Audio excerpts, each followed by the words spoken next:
Use a paper chaser. You got your block on fire. You remain the G until the moment you expire. You know what it is. To make nothing out of something, to handle your biz, to be crying and the suffering. But you already know what we got to do, dog. You know what we got to do? What we got to do? We got to tell the streets. We back up. We back up for a short edition of Card Subject to Change. No Sarge tonight. My main man, Sarge, is, I guess he's with his kids. Or do you think he's using that Battle on the Border belt for a coaster yet? You know, I think he is using that as a coaster. Coaster? Right now, it's about what it's worth. But Battle on the Border belt. You know what you got to do sometime, right? What? You got to do what you got to do. You got to do what you got to do. You don't want to mess up the nice wooden, the little TV stand thing you got. No. So bam, that Battle on the Border belt's about worth, a coaster. So you think you put this 40 ounce on that right now? Man, maybe. Not Sarge? No. Sarge is a Natty Light guy. Ooh. Let's talk about that for a second. Oh, no. Who do you think we all had? Who do you think you'd have the most in common with, me or Sarge? I'll probably say you. Right. And I would say you. Yeah. You're a black guy. I'm a white guy. Why should we disagree with each other? Exactly. The only difference between you and me is hair texture and skin color, and that's it. Pretty much. We like the same things, same games, same movies. Everything that we like is the same. But in the pro wrestling business, especially back in the 60s and 70s and 80s, and heck, even the 90s, right? Like race was a hot button issue. And I know that the 90s, it was I don't want to say it's easy, but it was intensified, and it was a lot heavier in the 90s, specifically because of Rodney King and OJ. Would you agree with that? I agree, yeah. That was like an easy button to push with people because everybody had big feelings about that. Everybody was upset. I think all of America, black and white, was very upset about Rodney King. Black, it didn't matter. White people got really upset about OJ. Yes, they did. They sure did. Black people, a lot of them did a touchdown dance because of OJ. Right. But and wrestling at the time capitalized on that because shortly after that, it bled into Los Boricuas and the Nation of Domination and all of those racial hot button issues. In fact, WWF at the time had a character based on Johnny Cochran. They sure did, yeah. Yeah, was it Clarence Mason? And he was the quote-unquote legal counsel for the Nation of Domination, specifically Farouk. And whether you agree or disagree, let me ask you this before we get to that. As a black guy and a black kid in the 90s, I'm a little bit older than you. What was your kind of understanding? Was Farouk like a baby face to you? Like, was Farouk like, they're holding us down? And was he like a babyface character for you, even though he kind of was a heel? But what was that like for you? I was looking at it like this. He was I first saw him in WCW, and that kind of carried over to what he had in WWF. Yeah. I mean, I'm not talking about the helmet wearing the gladiator. Yeah, the gladiator with Sonny. Yeah. He was still doing his thing with that. But when he started turning into like the Nation of Domination character, that's when it really piqued my interest right there. Because, why? Excuse me. I was looking at, black wrestlers, and then I would see like, Farouk, Mark Henry, D'Lo Brown. I mean, I'm like, oh, okay, cool. People my color now. I'm like, oh, okay, this is dope now. And it was cool because they got chances at the chance to do what hadn't been done before. Right. You had like guys like Coco Beware and people like that. They were doing the comedic stuff. Saba Simba. Yeah, Saba Simba and things like that. We was getting stuff like that was real serious. Yeah. Like Nation of Domination type style.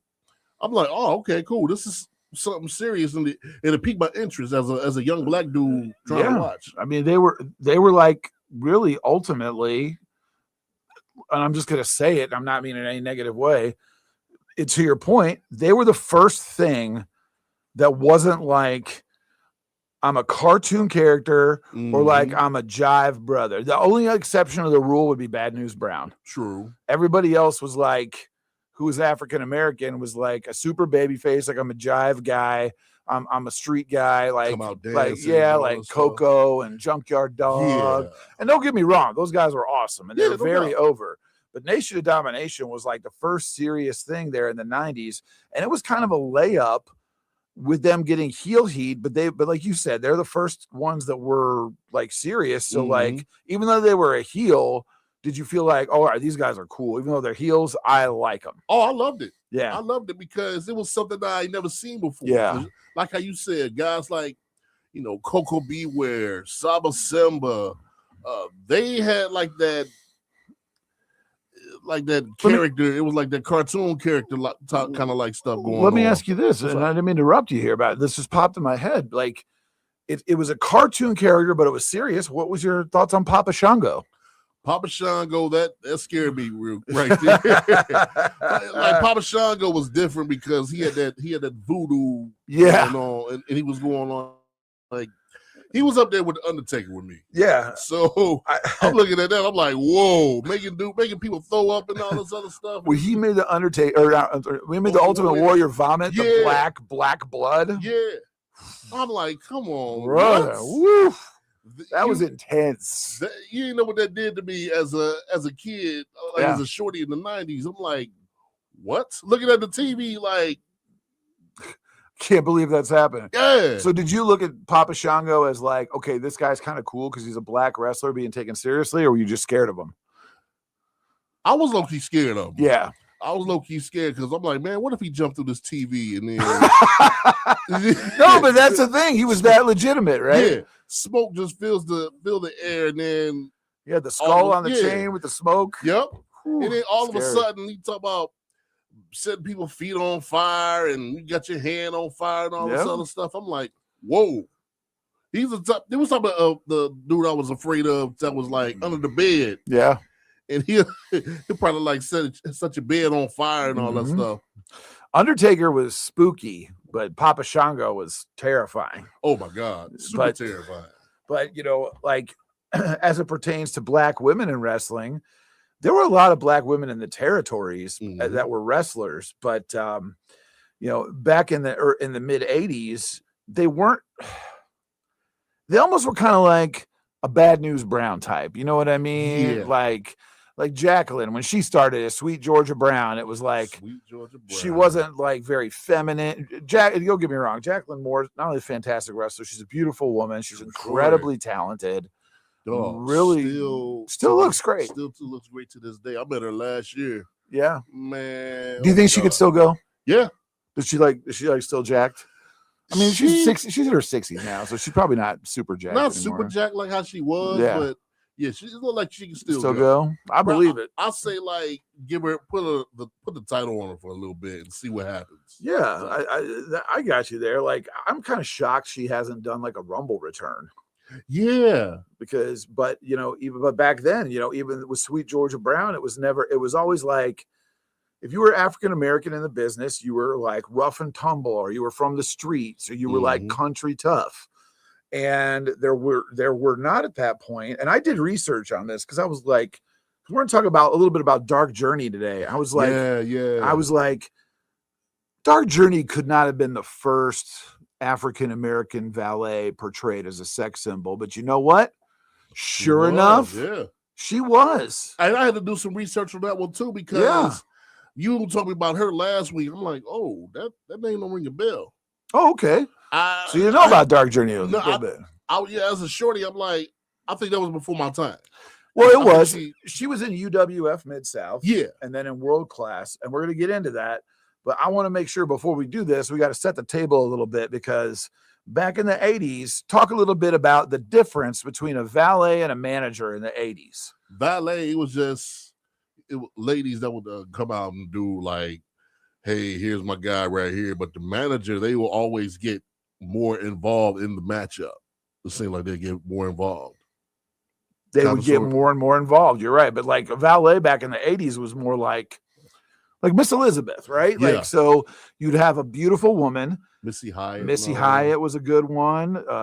Sherry Martel was always physically involved. So she was more of a manager and a mouthpiece. But like, valets traditionally didn't really give interviews that much. It was just kind of like, I'm going to walk this guy to the ring and I'm going to help him out of his jacket or his robe. And then I'm going to And it was just eye candy, right? And this star, go ahead, buddy. Stand there and smile. That's Right. pretty much what it is. Like, Miss Elizabeth, she's a beauty queen. She's just smiling in her dress and waving to people, and everybody liked her. And that's, and not to get talk about sour. Everybody was like shocked when she died because everybody thought, oh my gosh, Miss Elizabeth died from drugs. She's like a goody two, like she was a goody two shoes. You know what I mean? That's what I thought too. And even when she was in the NWO, she was still a goody two shoes. Right. You know what I mean? Like, so with the blonde, I mean, she had like a little bit of blonde highlights in her hair and all that. I'm like, oh, okay, I see you, girl. Just turning evil with your blonde highlights. Yeah, you feel me? But you're right. Like a valet would be a very attractive woman, and they would just be. You couldn't even call, like back in the 80s and 90s, 70s, 60s. The purpose of a manager was to be the manager, right? Like this is the guy who works for me. And typically the managers were heels, and they're there to get heat for the heels, or they're there to interfere in the match, right? Or in some capacity. Even if you go back to Hulk Hogan, when he broke in, Classy Freddie Blassie and Hulk Hogan had a manager to get him some heat going. And that's clearly kind of the difference between a valet and a manager. But the valet was looked at ultimately like a sex symbol. Like, this is a beautiful woman, gets the crowd going, riled up. I know it sounds silly, folks, but we're talking 40, 50 years ago. True. They'd be whistling and yelling and all this. There was not a African-American woman in sight for this. It really wasn't. Not one. It really wasn't. There was not a single one. That's crazy to me. And that dynamic, wrestling has always kind of been classist. You know what I mean? Like as far, not Classy Freddie Blassie, but like $10 million man. I have and you don't have, and I'm gonna rub it in your face, and you're gonna hate me for it. Right, with a black bodyguard. Right, with the black bodyguard. So he pushed all kinds of buttons, right? Yeah. But with the beautiful woman and the heel wrestler, I've got this woman, and she's hot, and you don't, right? And you never could. So I'm gonna rub it in your face, and that was a button that was pushed early and often. Oh yeah, and it was just people. Would you say that's cheap heat? Would you say that that's basic heat, or do you think that's like? Do you think it's lazy, or do you think it's good? I think it's good because you going out and doing your job. If you get somebody going out there to boo you, you did your job, and people like me are reacting to it. Yep, you did your job. Like I would see if Ted DiBiase was going out there and nobody was reacting to it. Right. If nobody's reacting, then we gotta go back to the drawing board on something else. Something gotta be done. Right. So no, I think it's good too, because it's easy to make a beautiful woman. It was kind of like the problem with Sherry, right? Like Sherry was so hot, they had to make her look terrifying. Yeah. So it's like, oh, Sherry's like Sherry, if she just did her hair and makeup like a quote unquote normal person, she'd be a beautiful woman, right? Right. So that's why they had to like paint skulls on her face and make her wear black lipstick and make her hair all crazy so she could get heat. So we're going back here to like, we're talking about the early 80s at this point. And I don't think I think, what do you think about the racial temperature in America in the early 80s? Because we're going doing research for this. I was like, man, yeah, it's in the South, but then at the same time, it's like Michael Jackson was hot, Different Strokes was hot. There was not that racial heat that would come back into play like in the 90s. What are your thoughts on that? I would say it was cool off or like boiling up. It was there. I mean, in the 80s, I was more of a 90s kid, so I would say like what I would see, it seemed like it was more kind of like togetherness going on. Yes, because you had shows like Different Strokes, White Dad with black kids and stuff like Black that. Sister, White Sister, White Sister, yeah. So I'm looking at that, I'm like, whoa, I ain't never seen nothing like this before. So that intrigued me into watching a little bit more to see how everything was going to go. So I would say it was more togetherness back then. Yeah. So keep that going now. Well, I mean, it was easy in the South to push those buttons. And we got to go take a break. When we come back, we're going to talk about Dark Journey and why she was the opening and the beginning of looking at attractive American women in the wrestling business as key players. We'll be right back. Hello, it's John Kozik, founder.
And Big Kev, right here on 1410 ESPN Radio.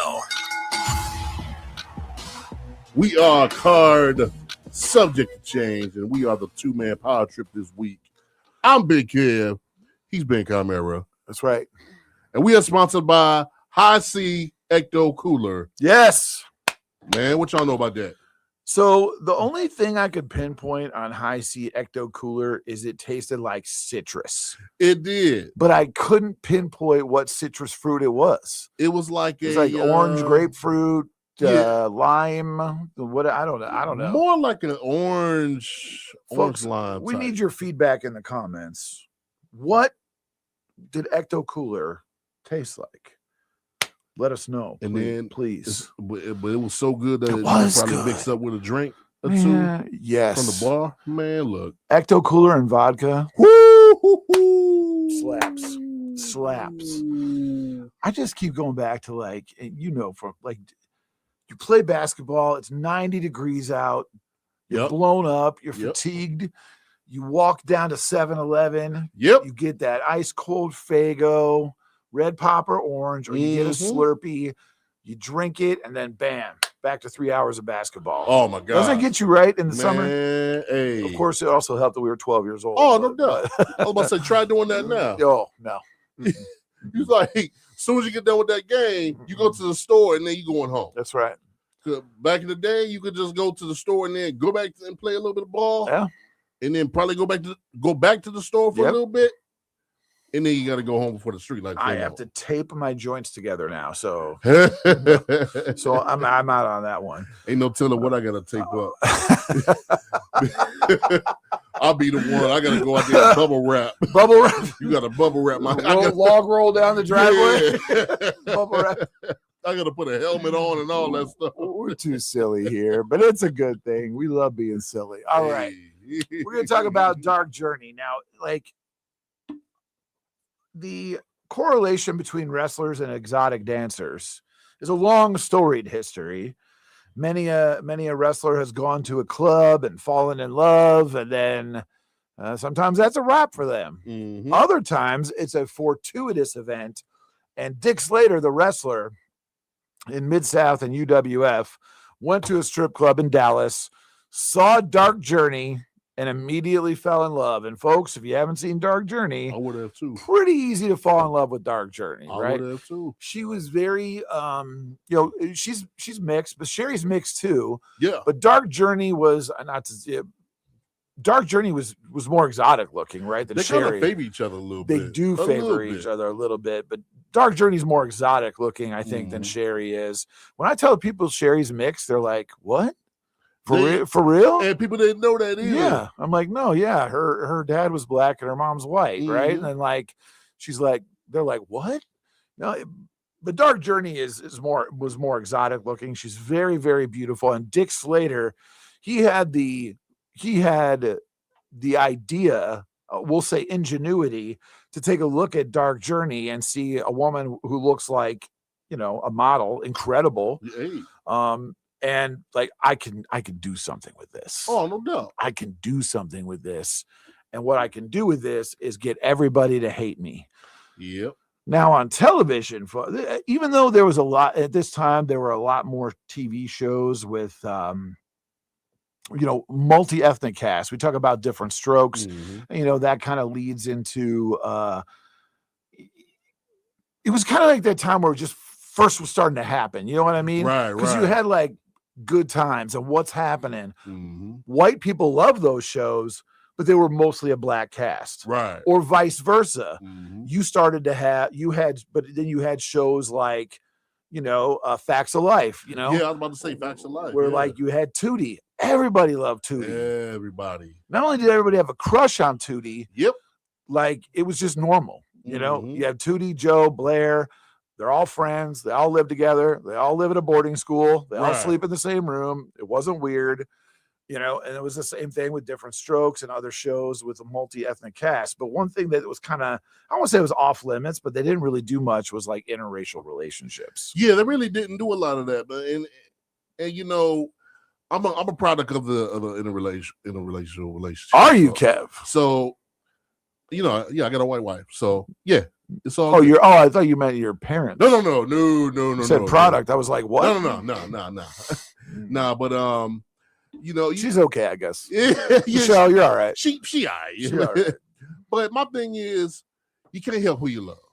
It's true. So in the 80s, it seemed like it was kind of like taboo to to date outside the race and everything like that. Yeah. But my thing is, if you vibe with somebody, then you vibe with somebody. When TV decided to do that before, I know we're kind of getting into the weeds here, but we're setting up to talk about this.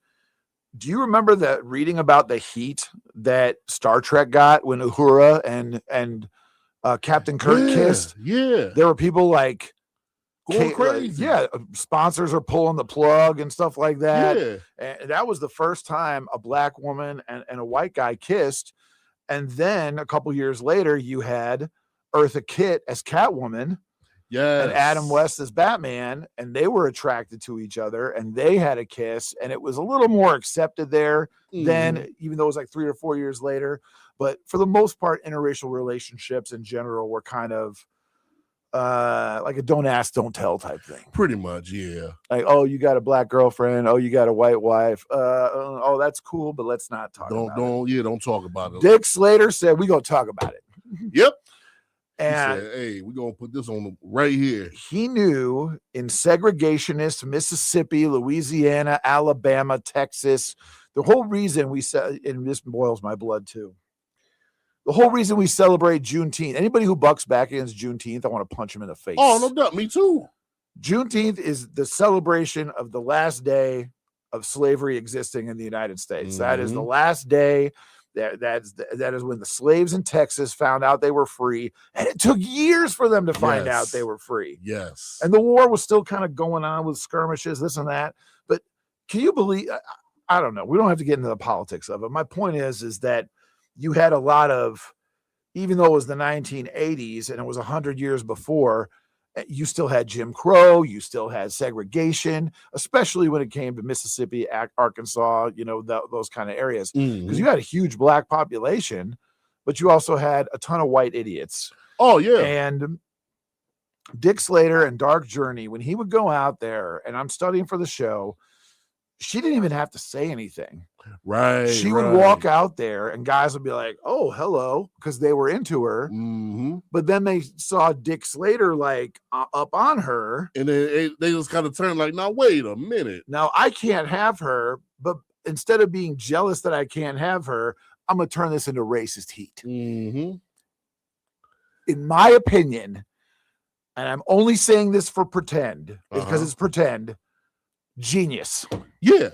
Would you agree? Yeah, I agree. Yeah. Because they pushed the button of her being very, very attractive, but she's black. So guys are into her because she's attractive. Now, this idiot Slater, and I mean idiot, I mean he's a heel, he's a vicious heel. Yeah. Is with her. So, oh, wait a minute. I can't have her, and I have to look at this interracial relationship. Yeah, exactly. Boo! Exactly. Boo! It was brilliant because it was a multi-layered way to tell a story with a character, and it would not have been as good as it was if it would have been just some girl who looked average with no charisma. It was her and her, I don't want to say sexuality. That's not the right word.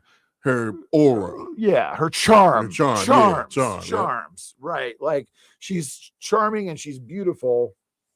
And it did not take very long for her to shoot Dick Slater to the top of the card. Because at the time, Dick Slater was just kind of like, I won't say he was a job guy, but he's kind of mid-card at the time.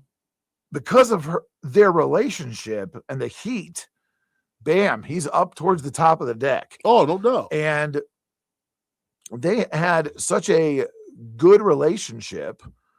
And by good, I mean they had such a good pairing together. They worked so well together that they did what I like to call, it's not this, and I call it this, the territory pass around, right?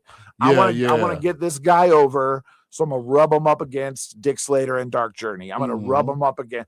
And there's some stuff, folks, it's racially charged. That's what makes it good, because it's so much heat. But with Butch Reed, yeah, what are you doing with that white guy? You know what I mean? And then and Jake Roberts, kind of the same thing. And then when they were heel, it was Jim Duggan, and Duggan started as a heel. Yeah, and they used that to kind of menacing her to get them over. When you were doing your study and prep for this show, were you watching YouTube stuff? And I was watching YouTube stuff. it was shocking to me in a good way to see her really get that crowd going, and She sure they did. couldn't help but love her at the same time. Yeah. Yeah. You know, that's the thing missing with wrestling right now, because everybody just want to be liked. Yeah. And, you got the heels that are like they're out there and they doing it, they doing their thing and everything like that, but they're still getting cheered. Yeah. She wasn't even getting cheered like that. Mm-hmm. She said, "Hey, I don't care if y'all boo me or not, but hey, I'm here." That's right. And she was so not just charismatic, but she was just so bold. Yeah. Like, I don't care.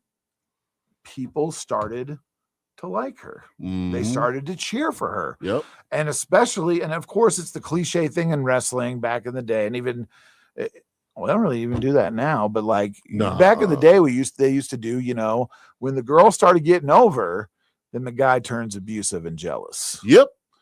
Mark Miro and Sable, Randy Savage and Elizabeth. Yep. What are some other good examples of that? I know I'm missing a few. Yeah, just a few where it's the Jamie Noble and Nydia, Kelly and Mike Knox. That was real good. Yeah. She did. Say what you will about Kelly. She did a really good job of being like scared of that dude. Yeah. Like she was an abused woman. You felt bad for her. Tess and Stacy. Yeah. And it's funny because when they're together in real life, they always work themselves into a shoot, Yeah, they do. As they break up in real life, even though they're pretending to fight, in front of the audience, then they're breaking up in real life. But the camera's off. Good job, baby. Yeah, good job. Wink. Now get your stuff and get out. Get out. Get out of here. But she did a great job with all of them, and just going back, and you guys can look at the stuff on YouTube. The stuff with Butch Reed fascinated me the most because the way the crowd would react to it, like you have Dick Slater, who's a heel. You got Butch Reed, who's a heel. Mm-hmm. You've got them fighting over the same girl. Yeah. Who people are irritated with, even though they're attracted to her. Mm-hmm. That's like, and I know we talked about Bill Watts last week. It's like genius level psychology. It is, though. Like the storytelling. Like, I'm going to create heat around this girl. And even though the crowd hates these two guys, because she's so beloved, I want one of these dudes to end up with her. Right. Dick Slater's a white guy. Butch Reed's a black guy. Who's she going to end up with? Who do you want her to end up with? Who do you want to end up with? Yeah, exactly. It's nice genius. little story right there. Genius. Exactly. Because here's the thing. There's no wrong answer. Nope. Whoever loses her is probably going to be the baby face. Yep. Not the guy who wins her, the guy who loses her. Mm-hmm. And usually that's the other way around, right? It sure is, yeah. And that's great. That's giving the audience what they want to see when they least expect to see it. And that was kind of the brilliance of Dark Journey. I was aware of her. I knew about her. I'd seen some stuff with her, but picking this topic, I'm glad that we did. Yeah. Because would you say, we'll get into the next segment too, based on her, just her heel work, she's so underappreciated. Oh, no doubt. Underappreciated. No doubt. She need to be talking about a little bit more too. Hall of Fame worthy? I would say so. You think so? I mean, she's been in the game for 2 years, so I don't know if that's Hall of Fame worthy or not. We'll talk about it a lot in the wrap up here because I know we got to go to Wright State basketball. How much time we got left? Let me see. We got 15 seconds. All right. Well, we'll come back. We're going to talk about the tail end of her journey, the acquisition of UWF Mid-South by Jim Crockett Promotions, and then what was next for Dark Journey all the way up to the end. We'll see you guys in a little bit. My husband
right here on 1410 ESPN Radio. We are card subject to change. The two-man power crew. That's right. Big Kev and Benjamin Chimera. What up, though? And we are sponsored by the Klondike Choco Taco. I don't think I've ever had the Choco Taco. The Choco Taco is pretty much like a ice cream taco cone. So, like, is it shaped like a taco? Yeah, shaped like a taco, So but you got like ice waffle cream. waffle cone. Yeah, waffle cone. And then you had ice cream, and then you had like chocolate sauce on it. But it was all frozen. Did you get that off ice cream truck? Yeah. Really? Yep. Interesting. Got it many a times. You know what one I would always get as a kid, and I What's don't know up? if this is my autism or not. Do you remember the frog with the M&M eyes? Yes, And yeah, the M&Ms yeah. on the body? Yep. And then it had like the chocolate back? Yep. I got that thing all the time. Oh, my I have God. no idea why. Oh my God. It's good though, right? Oh yeah, no doubt. And it was like a marshmallow. It was like a McFlurry flavor ice cream. It wasn't like Mhm. mint, right? It was sometimes it was mostly like mint, and Yeah. then other times it'd be like how you said the almost tastes like a McFlurry. Right. Where do you land on mint chocolate chip ice cream? Some people hate it, say it's like toothpaste. Some people love it. I like it in some ways, but it's not my favorite. If it's there, I'll get it. Yeah. But it's not like one of my favorites. Or So nothing you like wouldn't that. pick it, but if I was like, "Hey, Kev, here's a pint of mint chocolate chip," you'd be like, "Word, Cool, I'll word." eat it. Right? I mean, it's got like chocolate chunks in there and stuff like that. Then Yeah. okay, cool. I wouldn't, you know what I'm saying, pick it all willy-nilly. You know what I mean? I'm with you on that one. What Always- would you pick? What's your favorite? Favorite ice cream or like Yeah, ooh. I will always get the strawberry shortcake. strawberry shortcake. Get Okay. the strawberry shortcake That's a with good the pick. crunchy joints. Oh, Okay, man. all right. Either that or the old school WWF ice cream bars. Like the cookie. Yeah, it was the cookie, Cookie and they had sandwich? the chocolate on back. Yeah. You tried the other ones. I'm like, Which one Eh. did you always? Which wrestler did you always hope you'd get? Macho Man. Macho Man. Always hope to get Macho Man. Always hoping for the Macho. Yep. I always got Jake the Snake Roberts. I don't know why I always got the Jake the Snake. Always at the Jake. I always got the Jake. I got him like every single time. I was like, is there any other kinds, or is it just Jake the Snake bars? Jake the Snake I and don't Hillbilly Jim.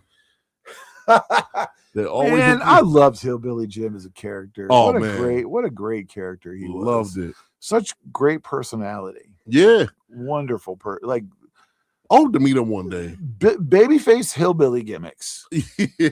They're so like, okay, like I know we're getting off track here. We're gonna get back on, I promise. But like you Always. think about like Jacob and Eli Blue, Mm-hmm. they were better as baby faces. They were.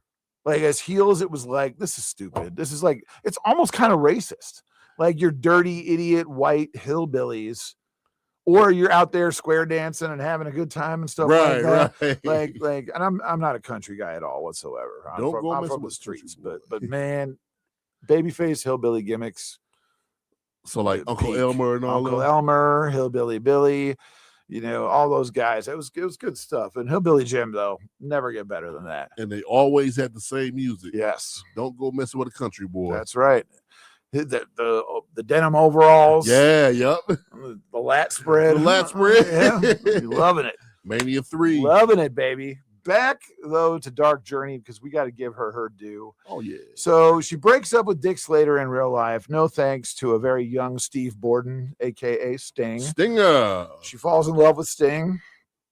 And at the time, this is when they were, Sting and Warrior, they were in the territory together. It was the Blade Runner. As the Blade Runners, right? Like he was Flash, and then Warrior was Blade Runner Rock. Mm-hmm. And then, Sting moves on, goes over to JCP. Warrior stays and becomes the Dingo Warrior. The Dingo Warrior. Whatever. Folks, you got to watch those vignettes are out of control. And I love Gary Hart. Gary Hart as a manager, he's like the thinking man's manager, Yes. Like he uses the big words and he's just very he looks like a mad scientist. He does. With the bald and the beard. Mhm. But anyways, The he was Dingo good. Warrior. And Sting leaves the territory. Dick Slater leaves the territory, but Dark Journey didn't leave the territory. Nope. And because of her popularity and her looks, they turned her baby face, give her kind of a Whitney Houston vibe. In Mhm. fact, most of the time she wore to the ring the "I'm going to dance with somebody" Whitney Houston music video. Sure did. She had the leotard and the poofy hair and the headband Yep. and the whole nine. But they put her with Missing Link. And now that's kind of another wrestling trope, or it's a trope in all media, really. The Beauty and the Beast thing, right? Missing Link was like a caveman, savage type character. Didn't talk. He did a weird thing where he would attack people with his own head. Yeah. He had that mohawk ponytail, and he'd grab it and he'd throw his head into people, but he didn't speak because that was kind of the aura. They turned him babyface, and because he couldn't talk and he was this savage type character, they paired him with Dark Journey, and bam, they were off to the races. Yep. And the reason for that too was because they found Missy Hyatt. And folks, Missy Hyatt, you know, not enough words.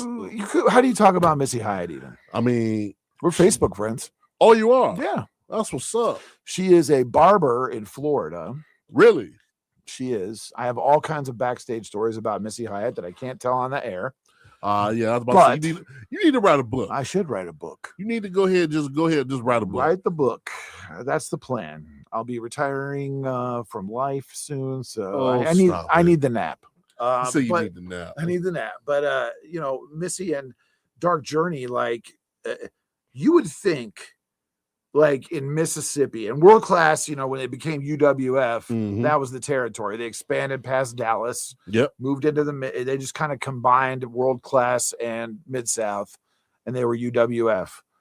But I was shocked in my research, and these are not good matches, folks, but the crowd is electric. They put Dark Journey and Missing Link against Missy Hyatt and I'm blanking on it, folks. Forgive me. Anyways, the men were the managers.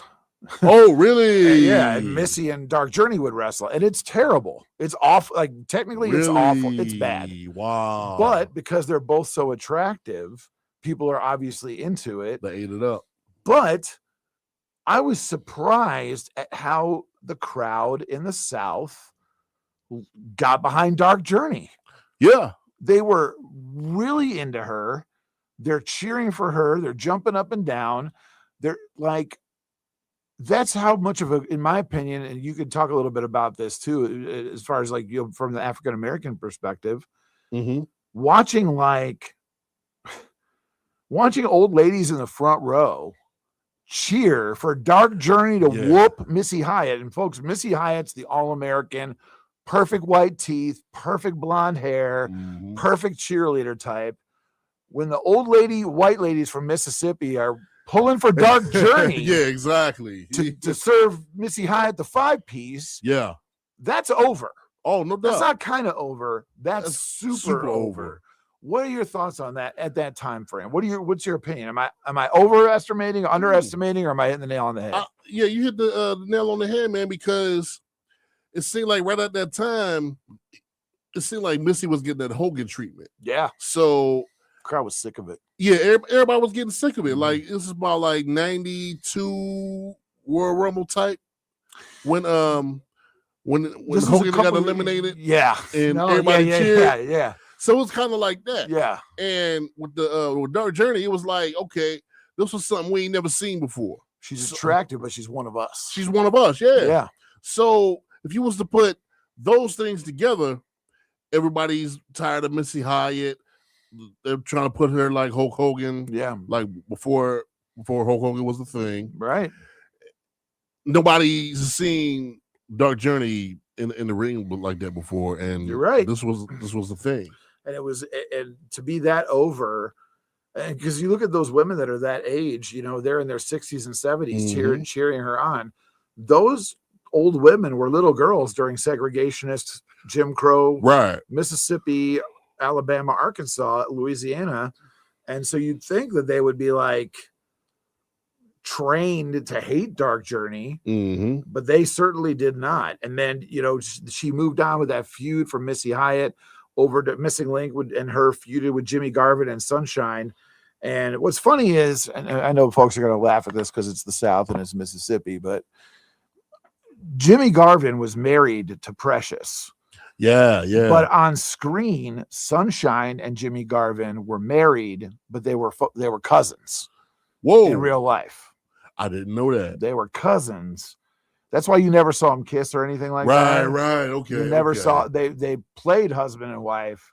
Yeah. They were first cousins. Sunshine was very good. She wasn't very attractive, but she was a very good heater. Like you go back and watch the stuff, even when they were feuding with the Von Erichs in World Class Championship Wrestling. You remember when he lost to David and they had to do all his chores at the farm? Yeah. They were out there mowing the lawn, washing the dogs. Yeah. It was really good TV, really good. Bill Mercer was so good in those too.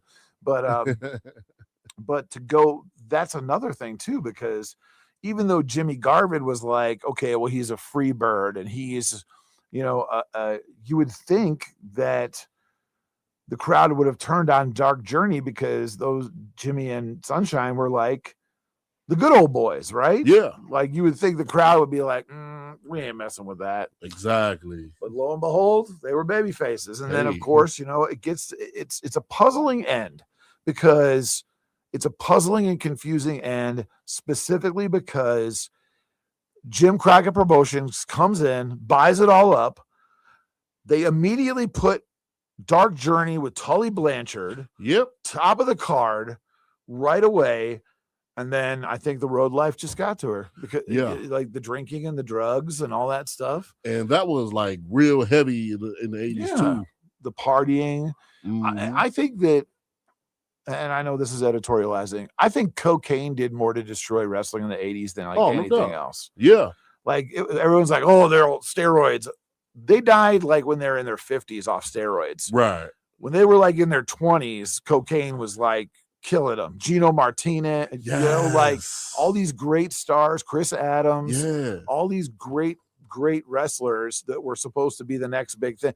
Gino was Flair, man. He would have been the Yeah, next he was. Flair. He would Yeah. have been the next dude had he not passed away.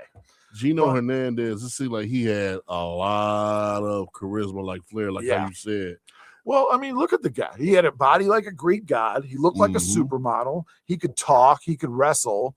Yep. He would like. I could have seen him being the model Rick Martel character, I can see that but too. all the way to the main event. Yeah, And yeah. that's no diss on Rick Martel because Rick Martel was very injured at that point. But Sure was. I could have seen him being the dude. I said Martinez. I meant Hernandez. I know what you meant. So We know. I've been awake for 4 days straight, folks. Forgive me. Sheesh. But let's talk about Dark Journey. We got a couple minutes left before we got to kick it over to Wright State basketball. So stay tuned, basketball fans. We'll be joining the Wright State broadcast. At the end of the day, in my opinion, I'll ask you first before I give my opinion. Uh-huh. Dark Journey, underrated. Yes or no? Highly underrated. Highly underrated. Highly underrated. I agree 100%. She was the first African-American female to be a sex symbol in professional wrestling. She had the charisma, she had the look, she had the promo, she had the attitude. She was down to do whatever Mhm. for the business. And then unfortunately, you know, the demons catch up to you, and drugs did a whole lot to destroy a whole lot of things Yeah. at that time. And, you know, I got to say, you know, Adam Campbell's the worst personality on ESPN. Adam just walked in here. Hey, nice Carhartt hat. I like when you rep Detroit. Word up. Just stay tuned to Bright. But I agree. Dark Journey, massive underrated. Go look her up on YouTube. She's an integral part of the business, and she opened the door because the next valet after her was Sapphire, Mhm. and then bam, we started getting into. And unfortunately, it took another couple years, but we started getting into Alicia Fox, you know, Jackie. We start getting into Layla. We start getting into those women of color with African descent that were portrayed on the same level as the blonde Barbies. All right, we got to transform. We got to roll out. We're going to kick it over to Wright State basketball here. Adam Campbell says he loves the Detroit Lions. He's ready to go. He loves that University of Michigan basketball too. Oh, slander. All right, we love you guys. Come back next week. We're going to continue African American History Month. We'll see you later. Kev? Peace. Dayton's radio home for Buckeyes football. 1410 Where have you been? WING.